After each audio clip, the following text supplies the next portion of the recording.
Welcome back to the Gone for 10 show. You've got the Dragons up on the screen. It's Cody Ramsey, Tyrell Sloan, Matthew Fige, Zach Lomax, Tatua Moga, Talatai Amone, who has been absolutely brilliant, Ben Hunt, Jack DeBellin, Jaden Sullivan, Blake Laurie, Josh Maguire, Jaden Suawa, or Sua. I'm going to ask you here. Obviously, Suali'i has come out. Papali has come out. Did these guys is it just that they didn't care until someone else came out, or do you think it's no, this is how I want to be pronounced? There's a World Cup coming up. This is how I want my name to be said. I think you just sort of need a nail on the head as soon as someone says it wrong. Like if someone got my last name wrong, I'd be like, nah, hey man, it's this is how you pronounce it, and I would have corrected them straight away. So for many years we've been calling Josh Papali'i, Josh Papali. With this last season we've called, your bloke, Joseph Sawali now, Sawili or whatever you want to call it. I just think they need to just hit the nail on the head first time it gets pronounced wrong, and even maybe just tell a commentator, hey, this is how I pronounce my name so you can get it right. And then the word will spread like wildfire, because I remember the first time Dale Funakane, and I will always go back to it, the first time Rugby League Live 2 was there and he was in the squad of the Melbourne squad.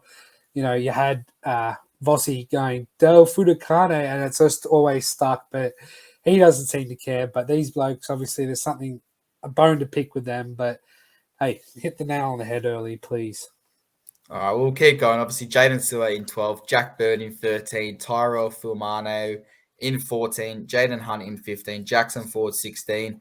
Aaron Woods is going to fly back from New Zealand to make sure that he is here for the number 17 spot. And Big Jack will round up the 18 now. Strong squad. I'll reserve my thoughts because I have what I want to happen here. But I'll put the Broncos side up there. Adam Reynolds obviously is named to come despite obviously the head knock, but take us through that lineup. All right, you got Tamari Martin at fullback. You got Corey Oates and Selvin Conway makes his return for the wing. You got Tony Staggs and Deloise Hotta in the centres. You got Tyson Gamble finally making his appearance at 6 with Adam Reynolds at 7. You got Thomas Flegler and Payne Haas making up the forward pack. Jake Turpin to make the hooker. Kurt Capewell and Jordan Ricky to make the second row. And Pat Carrigan, finally, he's back. He's named. He's in the 13 role. You got Billy Walters, Key Nan, I'm going to call him Key Nan. You got Corey Jensen, Zach Hoxie, and Tessie Inu to make up your bench. Sorry. You want to reserve your thoughts now? Look, I'm going to get into the good books with your mum here. I am going to back the Dragons. They're going to come out firing. Look, it's going to be a 13 plus. There's only one Queensland team deserving of this top 8 finals appearance, and it's my team, the Cowboys. So go on, Brisbane. Have your early man at Monday.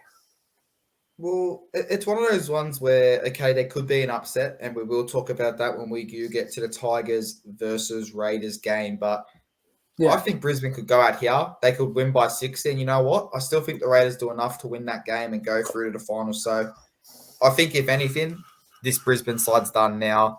Obviously, the positive for Brisbane is the Tigers do play last against the Raiders. So it's not like Brisbane sitting there going, we need to score 66 points to make the final, hypothetically. Yeah. It's play your game, get the result, and then it's out of our hands. We see what happens. We just need to do our job now. I think it's a bit strange that you drop Ezra Mann. Yes, he's had a bit of, I guess, off games, but who is your go-to in that halves partnership with Adam Reynolds? Because Ezra Mann hit the ground running. Everyone was like, oh my God, what a player. He's been beat up a little bit, and you drop him with 1 game to go, which arguably this game means nothing because I think the Raiders get that win in the final game of the round. But on the flip side, I don't want to see Brisbane in here either. So I look back at this Dragon squad, and it's that one man. If you look into his eyes, it's that one man that's haunted. He is haunted because of what happened in that grand final. Yeah, staring into those eyes. And you know what? I hope, purely for a banter perspective, Adam Reynolds drops the ball off the kickoff. Ben Hunt slots the winning field goal. and Brisbane's season over. But I do think this game is going to be a lot closer. I'm gonna go Dragons 1-12. I think this game could go either way, 1-12, but I don't think it matters. I think both their seasons are over. Ben Hunt, he goes to the negotiation books. He tries to see if he has a contract. The coach, is he going to be there next year? We really don't know. Baxter, obviously, your thoughts on Ben Hunt? Do you see him sticking around at the Dragons? They have obviously lowballed him. And obviously, your final prediction. Well, we talk about Ben Hunt. He signed on as well as next season. So these contract negotiations are for 2024. What's a contract these days? What's a contract? If he wants to leave and the Dolphins offer him $1 million, he's gone. But it's not even that. It's not even that. We're talking about a player. We're looking 2 years in ahead, right? So he's at the moment he is at the moment 32. Next year he's 33, and that's the end of his contract. So you're signing a 34-year-old player on a 2-year deal. Now, do you put him in the 9? Do you put him in the 7? You don't know, because Hook might not, as you said, might not even be there. So, let's just say they put a Shane Flanagan in there, and he goes, no, I don't want that player playing at all in my squad. I want a young 7 or a young 9 playing. Well, then there goes your whole system. I wouldn't even be looking at extending Ben Hunt purely on the base of, well, from a Dragons board point of view, you might fire this coach come, round 15, round 10 next year, and then you have a player on, if he agreed to it, $750 at best, for 2 more years, starting 2024 and then into 2025. So I think that's a bit of a stupid thing. Don't even worry about contract, because what other squad out there, right? We're talking in the realness here. We're not talking hypothetically. What other team out there needs a experienced number 7 that will be asking for low value? And when I'm talking about that, they're not asking for that $1 million, that $850. What side out there needs a experienced 7, but you can get him at a low price out there? Name me a team out there that needs an experienced number 7. The Dolphins, the Tigers. Tigers are looking in a different direction now. If they sign Ben Hunt, this is another recycle. You talk about Gus Gore having a 5-year plan. Well, this will be Tim Sheen's fucking 15-year plan if they go down this path, because they've got so many back-ended contracts that they're still paying out. And then on top of that, you get a player that, let's just say, hypothetically, he goes down with an ACL injury next year, and that's his career over. You're still then having to pay that contract as well. But I think the important thing is here, you don't need to sign Ben Hunt as a number 7. You can sign Ben Hunt as a number 9. And I think if he goes in as a number 9, you've got, obviously from a Dragons perspective, you've got a Moan. He is your future. He is going to be that number 6. You bring in a number 7.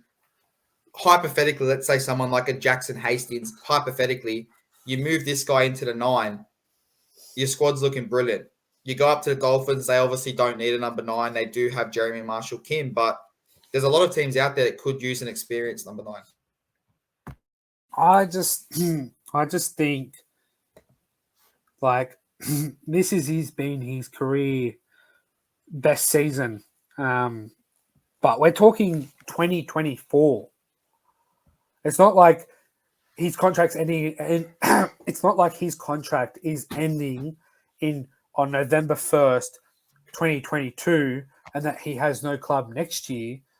He's got another season to go. He's got another preseason to go25 rounds to get through, plus another 3 Origins, plus a possible, which I think he will, another World Cup at the end of the year. He could go through the World Cup, and then at the last game of the year, last game of the tournament, do his ACL season career over, and then no one will want to touch him, and then he'll just if you're the Tigers or whatever club and you want to put all your eggs in the basket of signing Ben Hunt, well then you just lost the plot. I just think no club is really after him. No one's he's a player that will be off contract. No one's circling him. No one really wants him. So wait until you get closer to that November 1, 2023 and see where he's at, because he could fall off the cliff. Yeah, but if he doesn't sign a contract, with the Dragons, they're looking to move him on. If he does not sign an extension and someone comes in, they will release him from that 2023 contract. I can tell you right now, he does. What's up? I just don't think anybody will sign him because they've got to pick up that money, that big money contract he's still on. Yeah, but you don't have to. If you let's say hypothetically, the Dolphins come in and say, "Listen, Hunt, we will sign you. It's for next year. Next season, you're making. Let's say we could only offer you $900,000. So he takes a $900,000 deal. The following year, we're giving you $900,000. Okay, you're at 1.8. The third year, we'll give you 900,000. You're at 2.7. That's more than what the Dragons are offering him right now if he signs on as this extension. And it's an extra year. It's an extra contract year. So I think this is going to butt heads, but obviously, if you can get Ben Hunt for $800,000 next year, someone can get him for $800,000, I think you're crazy not to take him for $800,000 next year. I just don't see which team really needs like a really good 7 or a really good 9 that isn't sort of trying to rebuild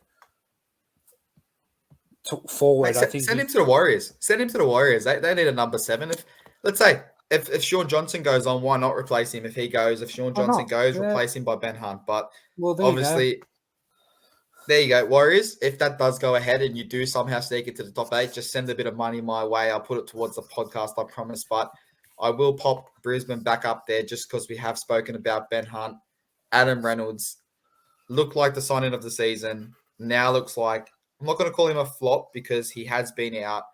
It is the players around him that have fallen. But is Adam Reynolds the man to lead Brisbane out of this mess? Because obviously it's another year where they were in the top 4, they were in the top 8, they're about to drop out. What is next for Brisbane? Who is the man that's going to lead them forward? Is it Adam Reynolds? Maybe it's one of these young players to sort of help him along the way. I'm just looking here, to sort of save their season now, they need a win and put some points on this Dragon squad. This Dragon side to sort of put the pressure to the Raiders come last game of the weekend. They sit at minus 26 points at the moment, the Brisbane Broncos, with the Raiders being a plus 17.